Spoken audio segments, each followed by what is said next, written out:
ప్రస్తుతం మనం అనుభవిస్తున్న ఈ ప్రకృతి పరిస్థితులు అస్సలు బాగులేవని మనకు తెలుసు. భూకంపం లేని రోజు ఈరోజు లేకుండా పోయింది. తెల్లవారు లేచిన కాడి నుంచి ప్రపంచంలో ఏదో ఒక మూల, ఎక్కడో ఒక చోట అలా భూకంపాలు, భూ ప్రకంపనలు జరుగుతూనే ఉన్నాయి. ఇవన్నీ ఎప్పుడు జరుగుతాయి అని దేవుణ్ణి అడిగితే శిష్యులు ఆయన చెప్పాడు,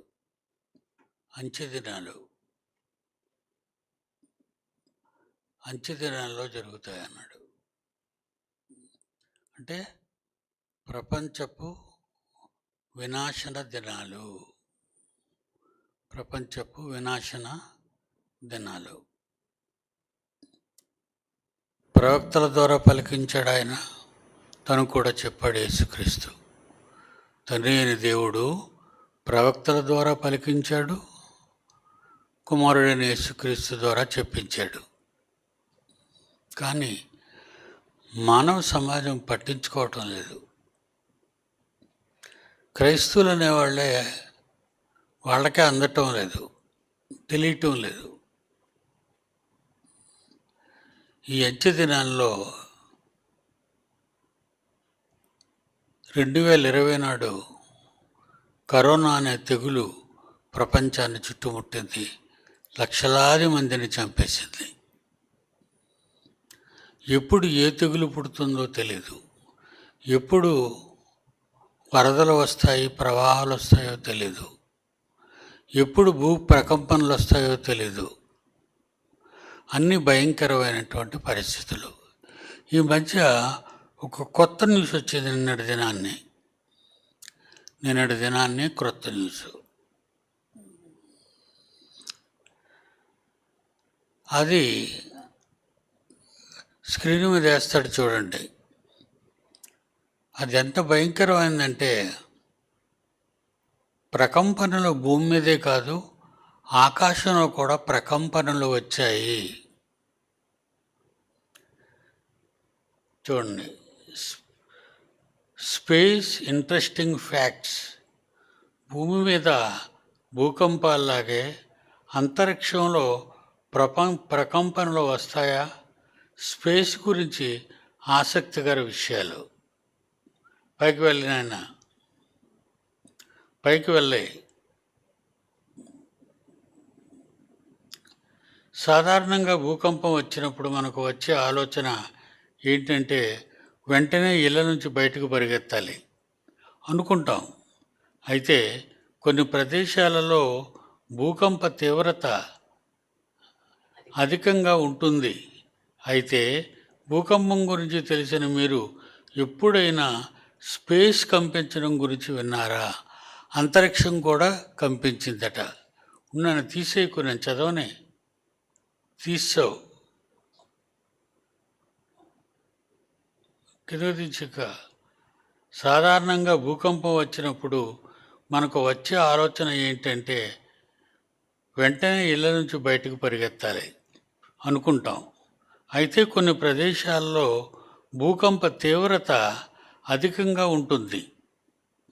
అయితే భూకంపం గురించి తెలిసిన మీరు ఎప్పుడైనా స్పేస్ కంపించడం గురించి విన్నారా? అంతరిక్షం కూడా ప్రకంపనలు వస్తున్నాయట ఆకాశంలో. విన్నారా? నెక్స్ట్,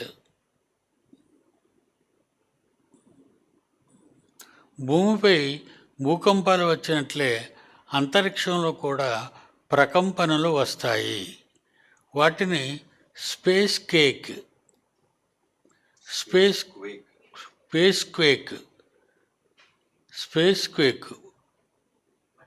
వాటిని స్పేస్ కేక్ అంటారు.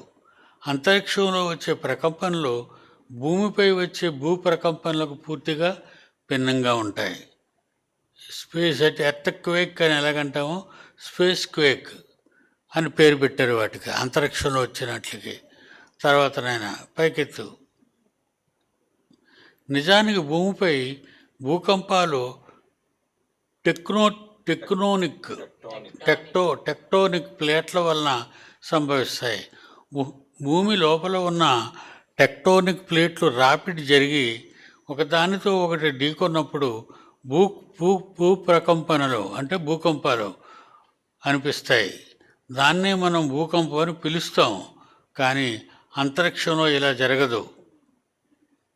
చూసారా, అంతరిక్షంలో కూడా స్పేస్ క్వేక్స్, ఎర్త్ క్వేక్స్ అని భూమి మీద వచ్చినట్లని పిలుస్తున్నారు. అంతరిక్షంలో వచ్చిన వాటిని స్పేస్ క్వేక్స్ అంటున్నారు. ఏమంటే భూమి మీద వస్తే అంతరిక్షంలో ఎందుకు రావాలి? భూమి మీద వచ్చింది ఎర్త్ క్వేక్ వచ్చింది, భూకంపం వచ్చింది, అంతరిక్షంలో ఎందుకు రావాలి? చదువుకున్నవాడు ఆలోచించండి. బైబిలు ప్రకృతిలో సమస్త జ్ఞానానికి ఆయుపట్టు. మనుషులు వాళ్ళకున్న ఈ రోజున టెక్నాలజీని బట్టి తెలుసుకుంటున్నారు లేటుగా. కానీ దేవుడు మనకి 66 పుస్తకాల్లో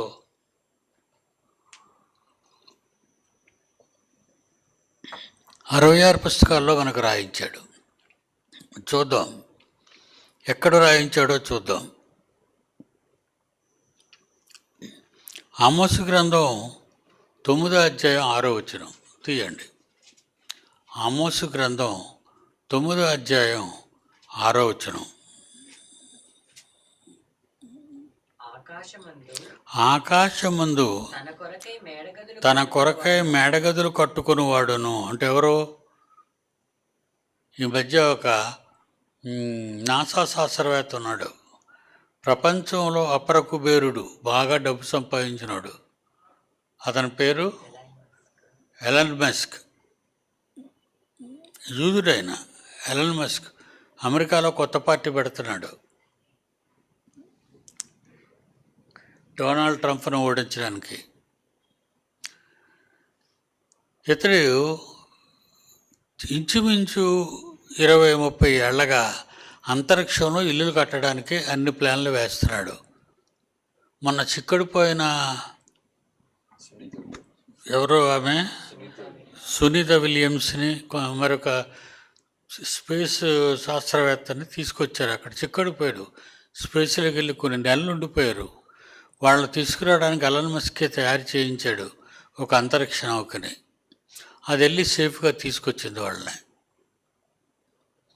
ఇప్పుడు మనం ఆలోచించేది ఏంటంటే, భూమి మీద ఈ హడావుడి జరిగితే అంతరిక్షంలో ఎందుకు అంత హడావుడి జరుగుతుంది?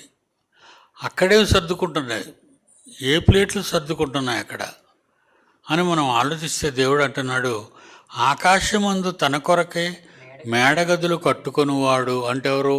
మనుష్యుడు. ఈ మధ్య చాలామందికి అంతరిక్షంలో ఫ్లాట్లు వేసి సైట్లు అమ్ముతున్నారు. అది కూడా మీకు తెలిసే ఉంటుంది.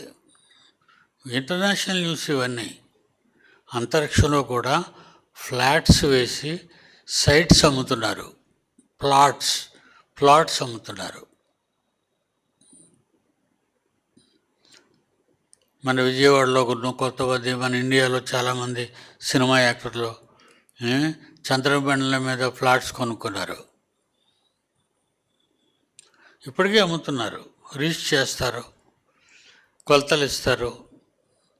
మీరు వెళ్ళి చూడగలిగితే చూడవచ్చు. ఎవరు వెళ్తారు? సైట్ కొన్న ఖరీదు కంటే అంతరిక్షంలోకి వెళ్ళే ఖరీదే ఎక్కువ. కనుక సైట్ రిజిస్ట్రేషన్ చేసుకుంటారు, కానీ అక్కడికి ఎవరు వెళ్ళటం లేదు. ఎప్పుడో ఇల్లులు కడతారట, అప్పుడు వీళ్ళని తీసుకెళ్తారట, అప్పుడు వీళ్ళు సిద్ధపడతారట అంతరిక్షంలోకి, ఆకాశానికి వెళ్ళటానికి. ఆకాశమందు తన కొరకై మేడగదులు కట్టుకుని వాడును, ఆకాశ మండలమునకు భూమి యందు పునాదులు వేయువాడును. ఈ కనెక్షన్ చూడండి. ఆకాశ మండలమునకు భూమి మీద పునాదులు వేయబడును. వేసే ఆయన దేవుడు. పునాదులు ఎక్కడున్నాయట? ఆకాశానికి, భూమి మీద. పునాదులు భూమి మీద ఉన్నాయి. ఒక మోటార్ సైకిల్ ఉందనుకోండి, దానికి చాసిస్ ఉంటుంది. మొత్తం మోటార్ సైకిల్ అంతా దానికే బిగిస్తారు, చాసిస్ అంటారు. అలాగే లారీలు, బస్సులు, విమానాలు, వీటన్నిటికీ ఇంటర్నల్ ఫ్రేమ్,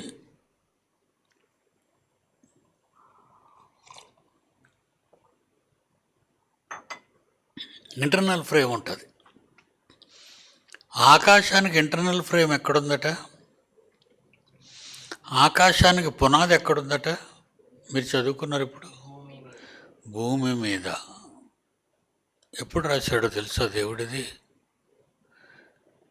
క్రీస్తు పూర్వం 500-600 సంవత్సరాల క్రితం. క్రీస్తు పూర్వం 500-600 సంవత్సరాల క్రితం రాయబడిన మాట. క్రీస్తు శకం 2025. ఈవేళ 2025 ఈ సంవత్సరం. అవి 600. ఆమోసు గ్రంథం రాయబడిన కాలం 600, 2025. 2625 సంవత్సరాల క్రితం. జాగ్రత్తగా చదువుకున్న వాళ్ళు నోట్ చేసుకోవాలి. బైబిలు లెక్కలు వేస్తున్నాను మీకు. క్రీస్తు శకం 2025 క్రీస్తు పుట్టి. క్రీస్తుకు ముందు 600 సంవత్సరాల్లో సుమారు ఆమోసు ప్రవక్త ఉన్నాడు. ఆయన చేత దేవుడు 2625 సంవత్సరాల క్రితం ఒక న్యూస్ రాశాడు. ఏటా న్యూసు? ఆకాశమందు తన కొరకే మేడగదులు కట్టుకొనివాడును, ఆకాశ మండలమునకు భూమి యందు పునాదులు వేయువాడును ఆయనే. ఇంతకీ ఆకాశంలో ఉన్న నక్షత్రాలు, గెలాక్సీస్, కోటానుకోట్ల నక్షత్ర మండలాలు ఏమండి, ఇవన్నీ వీటన్నిటికీ ఆకాశంలో ఉన్నాయి. వీటన్నిటికీ పునాది ఎక్కడుందట? భూమి మీద.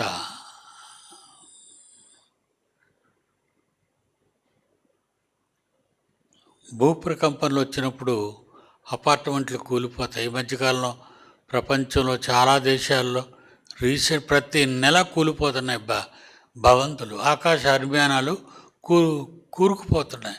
పునాదులు కదిలిపోయి ఇరిగిపోయి పడిపోతున్నాయి. అంటే ప్రతి స్ట్రక్చర్కి, ప్రతి కట్టడానికి భూమి మీద ఏముంటుంది? పునాది. అంతరిక్షానికి సంబంధించిన ప్రతి నిర్మాణానికి, దేవుడు నిర్మించిన ప్రతి నిర్మాణానికి భూమి మీద పునాది ఉంటుంది. భూమి కదిలితే ఆకాశం ప్రకంపనలు ఉండవా? ఇప్పుడు చూడండి, భూమి కదులుతుంది. ఈ మధ్య బాగా విపరీతంగా కదులుతుంది భూమి మధ్యకాలంలో. నా లెక్క ప్రకారంగా, నేను లెక్కలు వేసింది మా బిల్డింగ్, మా స్ట్రక్చరు, ఈ బిల్డింగ్ తాలూకా పునాది కొన్ని 100,000 సార్లు మా కాళ్ళని తాకాయి. అలా కదలడం చాలా విపరీతంగా కదులుతుంది భూమి. కొన్ని చోట్ల అయితే జపాన్ కానీ, చైనా కానీ, పాకిస్తాన్ కానీ, కజకిస్తాన్ కానీ, బెలూచిస్తాన్ కానీ, కాఠ్మండు కానీ, హిమాలయ పర్వతాలు కానీ, న్యూఢిల్లీ కానీ, ఉత్తర భారతం కానీ విపరీతంగా ప్రకంపనలు వస్తున్నాయి. ప్రతిరోజు న్యూస్లో మీరు చూస్తారు. ఇవి చెప్పనవసరం లేదు. జపాన్ వణికిస్తున్న భూకంపాలు 2 వారాల్లో 900 సార్లు వణికింది. ఏ దేశం అది? జపాన్. జపాన్ కిందన అగ్నిపర్వతాలు ఉన్నాయి, అందుకే అక్కడ ఎక్కువ వస్తున్నాయని ఎప్పుడో చిన్నప్పుడు బడిలో చదువుకున్నాను. కానీ జపాన్ కిందనే అగ్నిపర్వతాలు లేవు. భూమండలం అంతా కింద మంటలమయం. భూమండలం అంతా. దేవుని పిల్లలారా, దేవుని మాటలు, బైబిల్ ఎంత మంచి గొప్ప పుస్తకం మీరు ఆలోచించండి. ఏదో విదేశీ మత పుస్తకం, విదేశీయులన్నీ రాసేసుకున్నారు, చదివేసుకుంటున్నారు, నమ్మేసుకుంటున్నారు. అదొక మతం. ఇలా లేనిపోని అవాక్కులు చవాక్కులు మన మీద రాస్తున్నారు. న్యూస్లు కానివ్వండి, మరి మత ఛాందస్యవాదులు కానివ్వండి, వాళ్ళందరూ ఆ విధంగానే బైబిల్కి భిన్నంగా రాస్తున్నారు. భూమి మీద ప్రకంపనలు ఉండబట్టే ప్రకృతిలో ఆకాశమందు ప్రకంపనలు జరుగుతున్నవి. మరొక వచనం చూద్దాం. యెషయా గ్రంథము 24వ అధ్యాయం 20వ వచనం. యెషయా గ్రంథము 24వ అధ్యాయం 20వ వచనం. భూమి పునాదులు కంపించుచున్నవి. భూమి పునాదులు కంపించుచున్నవి. భూమి పునాదులు కంపించుచున్నవి. భూమి పునాదులే కదులుతుంటే నీ ఇల్లు ఒక లెక్క, చైనా వాళ్ళు ఒక లెక్క, తాజ్మహల్ ఒక లెక్క, ఈఫిల్ టవర్ ఒక లెక్క, పర్వతాలు ఒక లెక్క. భూమి పునాదులు కంపించుచున్నవి. భూమి మత్తును వలె కేవలము తూలుచున్నది. బొత్తిగా తూలుతుందట 900 సార్లు. భూమి బహుగా దద్దరిల్లుచున్నది. భూమి మళ్ళీ చెప్తున్నది కింద, భూమి బహుగా బహుగా దద్దరిల్లుచున్నది. అండర్లైన్ చేసుకునేవన్నీ.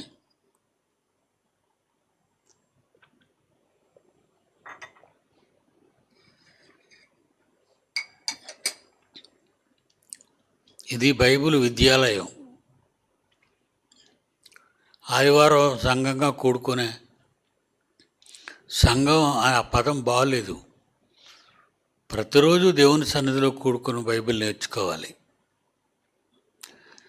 మరి మీకు సెలవులు ఉండవనో, మీ ఉద్యోగాలనో, మీ కార్యభారాలను మీరు నిర్లక్ష్య వైఖరి ప్రకటించి ఏదో ఆదివారానికి ఒకసారి దేవుని సన్నిధికి వస్తున్నారు కనుక ఆదివారమే మీ కొరకు చెప్పే పరిస్థితి మాకు ఏర్పడుతుంది. రోజుకి నేర్పించాలని ఎంత ఆశ మాకు ఉన్నా మీకు నేర్చుకునే క్యారెక్టర్ లేదు.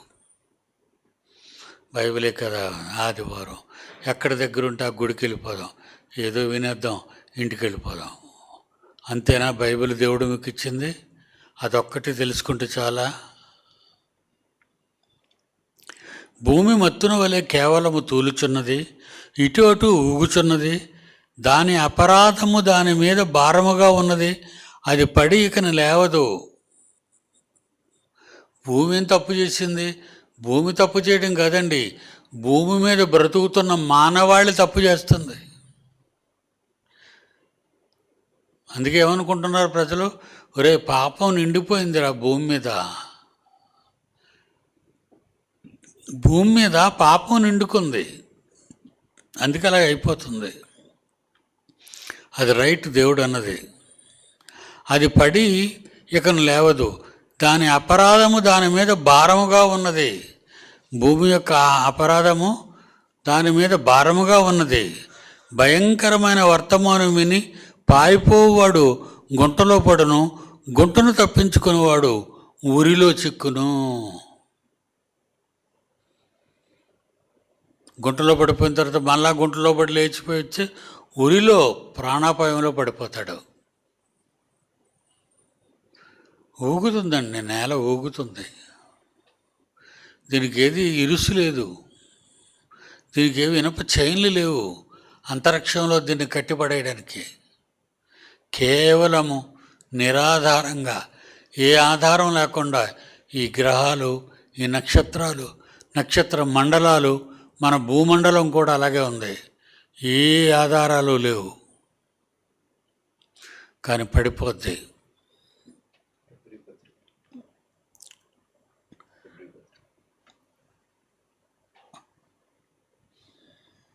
లోకాసువార్త 21వ అధ్యాయం 26వ వచనం. లోకాసువార్త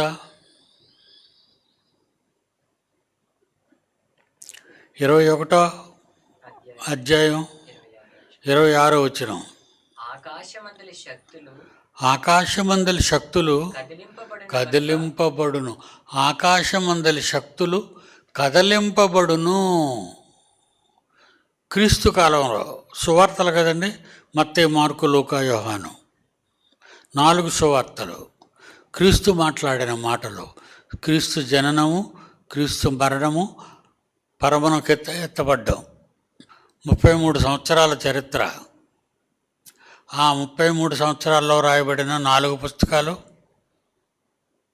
మత్తయి, మార్కు, లూకా, యోహాను. ఇందులో ఏం రాస్తున్నాడు? శిష్యులు అడుగుతారు, తండ్రి నువ్వు ఎప్పుడొస్తావు? ఈ లోకం అంతమైపోద్ది అంటున్నావు కదా, ఎప్పుడు అంతమైపోద్ది? దానికి మాకేమైనా ముందుగా ఏమైనా గుట్టు చెప్తారా మాకు? వాటి సంగతులు ఏమైనా బయలుపరుస్తారా మాకు? ఫలానా జరుగుతుందని మీరు వచ్చే ముందు, ఈ ప్రపంచ నాశనానికి ముందు ఆయన చెప్తున్నట్టు చూడండి. అదే ఇది లూకా సువార్త 21:26 అదే. ఏమని? ఆకాశమందలి శక్తులు కదిలింపబడును. పవర్స్. ఆకాశంలో ఏమున్నాయి అనుకున్నారు?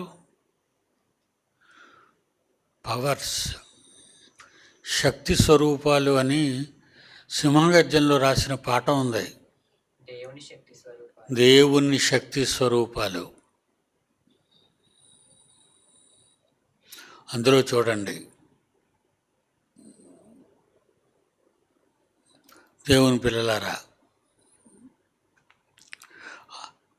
ఆకాశమందలి శక్తులు కదిలింపబడును, లోకము మీదికి రాబోచున్న వాటి విషయమై మనుషులు భయము కలిగి ఎదురు చూచుచు ధైర్యము చెడి కూలిపోదురు. అంతే కదండి. అమెరికా వాడికి బుర్రపాడైపోయింది, చైనా అగ్రరాజ్యాలకు చైనా వాడికి బుర్రపాడైపోయింది, రష్యా వాడికి బుర్రపాడైపోయింది, ఇజ్రాయేల్ వాడికి బుర్రపాడైపోయింది, టర్కీ వాడికి బుర్రపాడైపోయింది, ఇరాన్ వాడికి బుర్రపాడైపోయింది, పాకిస్తాన్ వాడికి బుర్రపాడైపోయింది, ఇండియా వాడికి బుర్రపాడైపోయింది. ఏడు ప్రపంచ దేశాల మధ్య యుద్ధాలు. అసలు ప్రపంచమే నాశనం అయిపోద్దని బైబిల్ చెప్తుంటే, ఈ ప్రపంచంలో ఉండిపోతాము, దీన్ని స్థిరపరచుకుంటామని మనుషులు కొట్టుకుంటున్నారు, చంపుకుంటున్నారండి, చంపుకుంటున్నారు.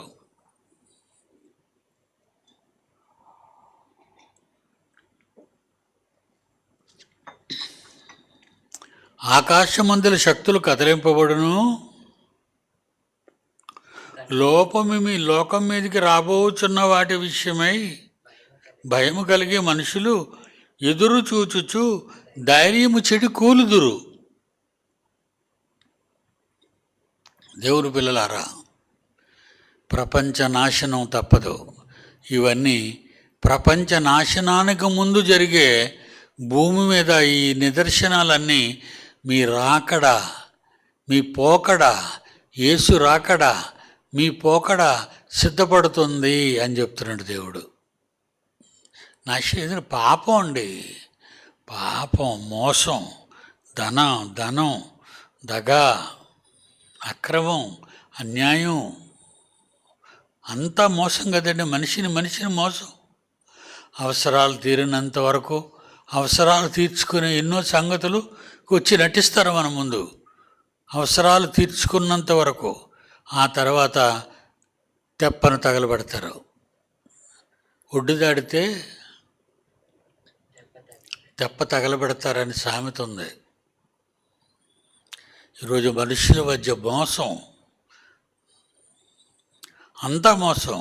అవసరం తీరినంత వరకు చక్కగా మెత్తగా ఉంటారు, అవసరం తీరిపోయిన తర్వాత కనబడకుండా పోతారు. ఇది నేటి భయంకర పరిస్థితి ప్రపంచానికి. కనుక ఒక మాట చెప్పాడు, ఒక మాట చదువుకుందాం. ఇక చివరిగా హెబ్రీ పత్రిక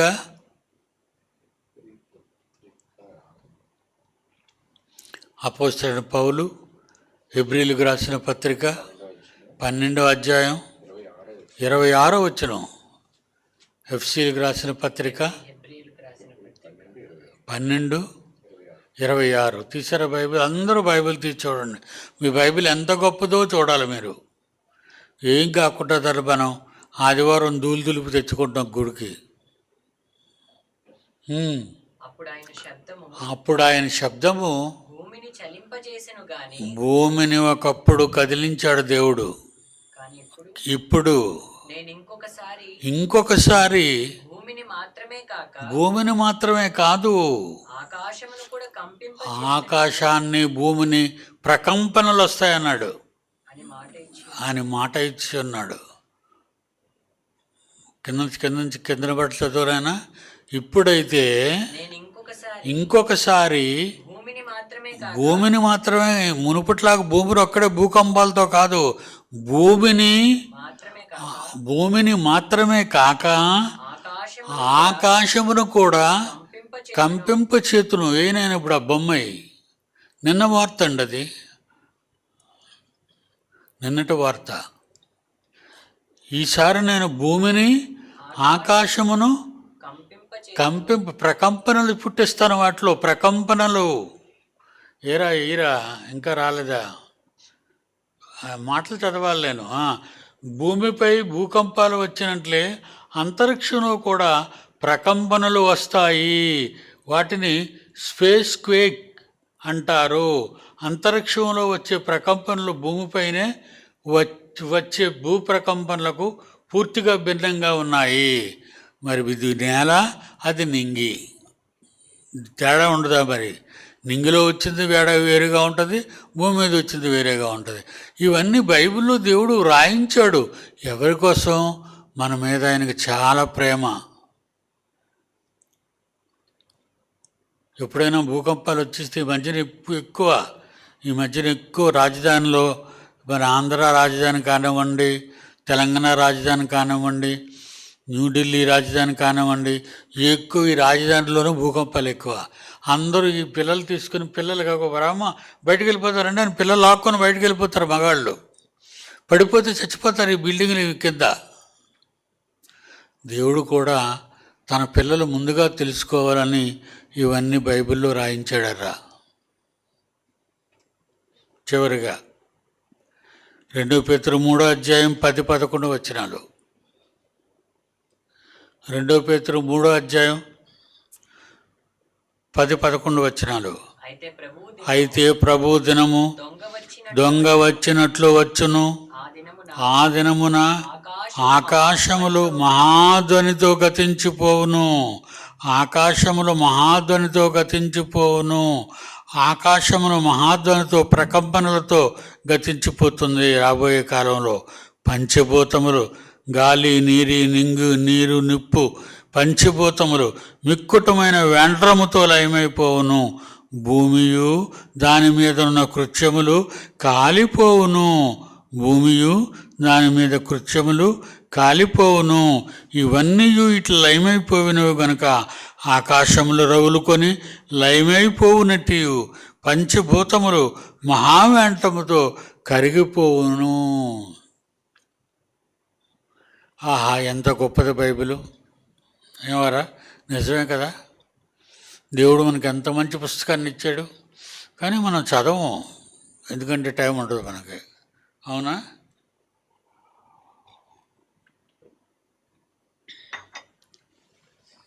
పొట్ట కూటి కొరకు చదువులు చదివి ఎక్కడెక్కడో సెటిల్ అయిపోయి ఆనందంగా జీవిద్దాం అనుకునే మానవులారా, ప్రపంచ ప్రజలారా, ఎప్పటికైనా ఆలోచించండి. బైబిల్ అనే మహాగ్రంథాన్ని చదవటం మానేయకండి. ప్రతిరోజు చదవండి. మీకు అర్థం కాకపోతే మేము ఉన్నాంగా చెప్పటానికి. అన్ని విషయాలు మేము కూలంకషంగా చెప్తాం. కనుక ఇక భూప్రకంపనలకు వెళ్ళింది, భూకంపాల నుంచి భూప్రకంపనలకు వెళ్ళింది నిన్నటి నుంచి. ఎందుకంటే పైన జరుగుతున్నవి మనకు తెలియటం లేదు, భూమి మీద జరుగుతున్నవి చెప్తున్నారు వీళ్ళు. భూమి మీద జరుగుతున్న ప్రకంపనలు, మరి ఆ మ్యాగ్నెటిక్ ఆ సిస్టమ్ అంతా వాళ్ళకి తెలుసు కనుక భూమికి ఎన్ని కిలోమీటర్ల లోపల దాని స్పాట్ ఉందో చెప్తున్నాడు. అది ఎంతవరకు భూమి మీద ఈ ప్లేట్లను వణికిస్తాయో చెప్తున్నాడు. కానీ ఆకాశం శక్తులు కదిలింపబడుతున్నాయి. ఎప్పుడు గతి తప్పుతాయో తెలీదు. గతి తప్పితే రాలిపోతాయి అవి. వాటికేం తాళ్లతో పందిరికి నక్షత్రాలు ఎలగట్టలేదు. వాటిని కూడా భూమి వలె నిరాధారంగా ఉంచాడు. ఏ ఆధారాలు లేవు. నక్షత్ర మండలాలు ఏ ఆధారం లేవు. ఎన్నో ఉపగ్రహాలు, గ్రహాలు కోట్ల కొలదిగా ప్రకృతిలో ఉన్నాయి. ఆకాశంలో కదిలిపోతాయి, రాలిపోతాయి. మరి మీరు భయపడరా? దేవునికి భయపడాలి.